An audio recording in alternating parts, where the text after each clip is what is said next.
Hi കൂട്ടുകാരെ, നമസ്കാരം. ഇന്നത്തെ സ്പെഷ്യലേ വറുത്തരച്ചു വെച്ചൊരു കോഴിക്കറിയുടെ റെസിപ്പിയാണ്. നിങ്ങൾ കോഴിക്കറിയൊക്കെ വറുത്തരച്ച് വെക്കാറുണ്ടാവും.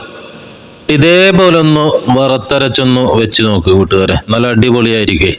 ഇതിനു വേണ്ടി ഞാൻ ഏകദേശം 1 കിലോ ചിക്കൻ കുരുമുളക് പൊടിയും അതുപോലെ തന്നെ ഉപ്പും ചേർത്ത് മാരിനേറ്റ് ചെയ്ത് വെച്ചിട്ടുണ്ട്. ഇനി ഇതിലേക്ക് ആവശ്യമുള്ളത് ഒരു 5 മീഡിയം വലുപ്പത്തിലുള്ള സവാള ഞാൻ എടുത്തേക്കണം. എന്നിട്ട് ഒരു ചെറിയ കഷ്ണം ഇഞ്ചി, ഒരു തക്കാളി, അതുപോലെ തന്നെ കുറച്ച് വെളുത്തുള്ളിയുടെ അല്ലി.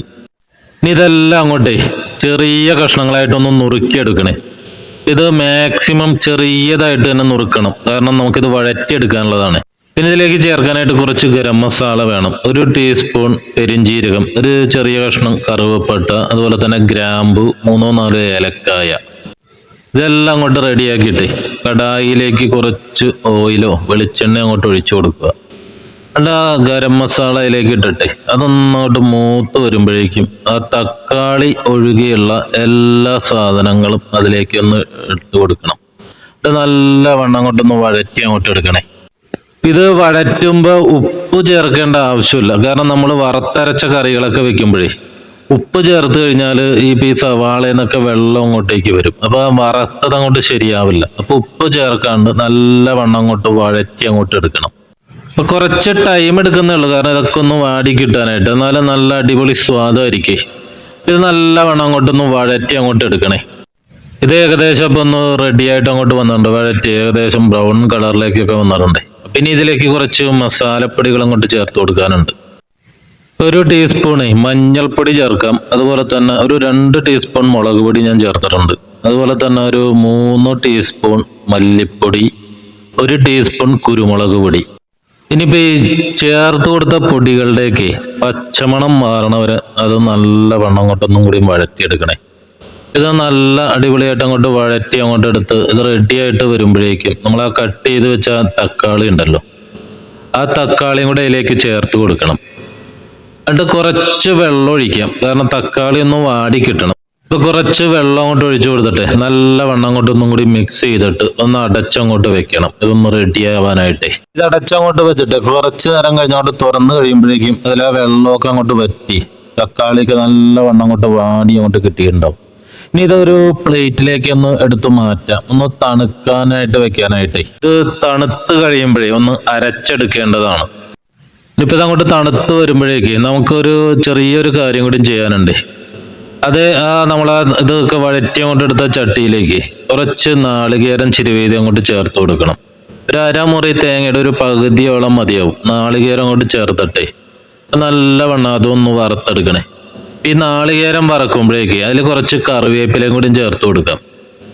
ആ കറിവേപ്പിലയും നാളികേരം നല്ല അടിപൊളിയായിട്ട് അങ്ങോട്ട് വറുത്തങ്ങോട്ട് എടുക്കണം. ഏകദേശം നല്ല ബ്രൗൺ കളർ വന്നവരെ നല്ലവണ്ണം അങ്ങോട്ടൊന്ന് വറുത്തെടുക്കണം.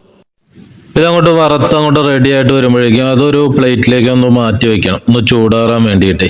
അത് നമ്മൾ ആദ്യം വഴറ്റിയെടുത്ത സവാളയും വെളുത്തുള്ളിയൊക്കെ ഉണ്ടല്ലോ, അതൊക്കെ ചൂടായി റെഡി ആയിട്ടുണ്ട്. ഒരു മിക്സിയുടെ ജാറിലേക്ക് ഇട്ട് അത് നല്ലവണ്ണം അങ്ങോട്ടൊന്ന് അരച്ചങ്ങോട്ട് എടുക്കണേ. ഇതെല്ലാം വഴറ്റിയെടുക്കാനായിട്ട് എടുത്ത ആ ചട്ടി തന്നെയാണ് ഞാൻ ചിക്കൻ കറി അങ്ങോട്ട് വെക്കുന്നത്. അതിലേക്ക് ആ ചിക്കൻ അങ്ങോട്ട് ഇട്ട് കൊടുത്തിട്ട് ആ വഴറ്റിയെടുത്ത സവാളയും വെളുത്തുള്ളിയൊക്കെ അരച്ചതേ അങ്ങോട്ട് ചേർത്ത് കൊടുത്തു. നല്ല ഫൈനായിട്ട് അങ്ങോട്ട് അരച്ചങ്ങോട്ട് ചേർത്ത് കൊടുത്തേ.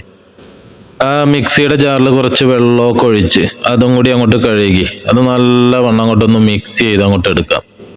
ഇതിലേക്ക് കുറച്ച് ആവശ്യത്തിന് ഇത് ചിക്കൻ വേവാൻ ആവശ്യത്തിനുള്ള വെള്ളവും കൂടി ഒഴിക്കണേ, കാരണം നമ്മളിത് വറുത്തെടുത്ത സാധനം ആയതുകൊണ്ടേ വെള്ളം പെട്ടെന്ന് വറ്റിപ്പോകാനുള്ള സാധ്യതയുണ്ട്. ഇത് വേവാൻ ആവശ്യത്തിനുള്ള വെള്ളം കൂടി ഒഴിക്കണം. പിന്നെ ഇതിലേക്ക് ഈ സമയത്ത് നമുക്ക് ഉപ്പ് ചേർത്ത് കൊടുക്കാം. ഇത് മാരിനേറ്റ് ചെയ്യുമ്പോൾ കുറച്ച് ഉപ്പ് ചേർത്തിരുന്നു, അപ്പൊ ആവശ്യത്തിന് കുറച്ച് ഉപ്പും കൂടിയും ചേർത്ത് കൊടുത്ത് പിന്നീട് നമുക്ക് ചേർത്ത് കൊടുക്കാം ബാക്കിയുള്ളത്.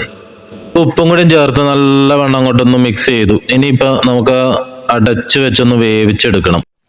ഈ ചിക്കനെ മാരിനേറ്റ് ചെയ്യുമ്പോഴേ തൈരോ അല്ലെങ്കിൽ ചെറുനാരങ്ങയുടെ നീരൊക്കെ യൂസ് ചെയ്യാറുണ്ട്. അപ്പൊ ഞാൻ അതൊന്നും ചേർക്കാണ്ടാണ് ഈ മാരിനേറ്റ് ചെയ്തെടുത്തത്, കാരണം ഇവിടത്തെ ചിക്കൻ നല്ല സോഫ്റ്റ് ആയിരിക്കും. ഒരു 15 മിനിറ്റ് കൊണ്ട് തന്നെ നല്ലവണ്ണം ഇത് വെന്ത് കിട്ടിയിട്ടുണ്ട്. ഇപ്പൊ നാട്ടിലുള്ള ലൈവ് ചിക്കനൊക്കെ ആണെങ്കിലേ അത് ഇതേപോലെ തന്നെ തൈരോ അല്ലെങ്കിൽ നാരങ്ങ നീരൊക്കെ ഒഴിച്ച് ശരിക്കും മാരിനേറ്റ് ചെയ്ത് വെച്ച് സോഫ്റ്റ് ആക്കി എടുക്കേണ്ടി വരും. ഇപ്പൊ കഷ്ണങ്ങളെല്ലാം നല്ല വെന്ത് ചാറൊക്കെ ഒന്ന് കുറുകി വന്നിട്ടുണ്ട്. അപ്പൊ ഇതിലേക്ക് ഞാൻ കുറച്ച് കാശ്മീരി ചില്ലി പൗഡർ ചേർത്തു. കാരണം ചെറിയ ഒത്തിരി കളറ് കുറവാണ്. അപ്പൊ അതും കൂടി അങ്ങോട്ട് ചേർത്ത് നല്ലവണ്ണം അങ്ങോട്ടൊന്ന് മിക്സ് ചെയ്ത് ഒന്നും കൂടി ഒന്ന് റെഡി ആവാനായിട്ട് അങ്ങോട്ട് വെച്ചു. അപ്പൊ അങ്ങോട്ട് റെഡി ആയിട്ട് അങ്ങോട്ട് വന്നപ്പോഴേക്ക് ആ നാളികേരം വറുത്തെടുത്തുണ്ടല്ലോ, അതും കൂടി മിക്സിയുടെ ജാറിലേക്ക് കുറച്ച് വെള്ളം ചേർത്താണ് ഞാൻ അരച്ചത്. മിക്സിയുടെ ജാറിലെ നല്ലവണ്ണം അത് ഫൈനായിട്ട് അരച്ചെടുക്കാൻ പറ്റണല്ലോ. നമ്മുടെ കല്ലിലൊക്കെയാണ് ഇത് അരച്ചെടുക്കണമെങ്കിൽ നല്ല വെള്ളം ചേർക്കാണ്ട് തന്നെ ഇത് അരച്ചെടുക്കാനായിട്ട് പറ്റുമേ. ആ നാളികേരം അരച്ചെടുത്തതും കൂടി അങ്ങോട്ട് ചേർത്തിട്ടേ നല്ലവണ്ണം അങ്ങോട്ട് മിക്സ് ചെയ്ത് നല്ലവണ്ണം അങ്ങോട്ട് വരട്ടി അങ്ങോട്ട് എടുത്തു കഴിഞ്ഞാൽ നമ്മുടെ വറുത്തരച്ച ചിക്കൻ കറി ഇവിടെ റെഡി ആവേ. ഇപ്പൊ കൂട്ടുകാരെ, നിങ്ങളൊന്ന് ഇതേപോലെ ഒന്ന് ട്രൈ ചെയ്ത് നോക്കണം. ഇതേപോലെ ചിക്കൻ കറി വെച്ച് നോക്കിയിട്ടില്ലെങ്കിലേ ഇതേപോലെ ഒന്ന് വെച്ച് നോക്കിയിട്ടേ ഇഷ്ടപ്പെട്ടു കഴിഞ്ഞാലേ കമന്റിൽ അറിയിക്കാനായിട്ട് മറക്കരുതേ. അതുപോലെ തന്നെ ഈ വീഡിയോ നിങ്ങൾക്ക് ഇഷ്ടപ്പെട്ടു കഴിഞ്ഞാൽ ലൈക്ക് അടിക്കാനും, അതുപോലെ തന്നെ സബ്സ്ക്രൈബ് ചെയ്യാത്തവരാണെങ്കിൽ ഈ ചാനൽ ഒന്ന് സബ്സ്ക്രൈബ് ചെയ്യാനും മറക്കരുതേ. അടുത്തൊരു വീഡിയോ ആയിട്ട് എത്രയും പെട്ടെന്ന് നമുക്ക് കാണാം. അതുവരെ നന്ദി, നമസ്കാരം.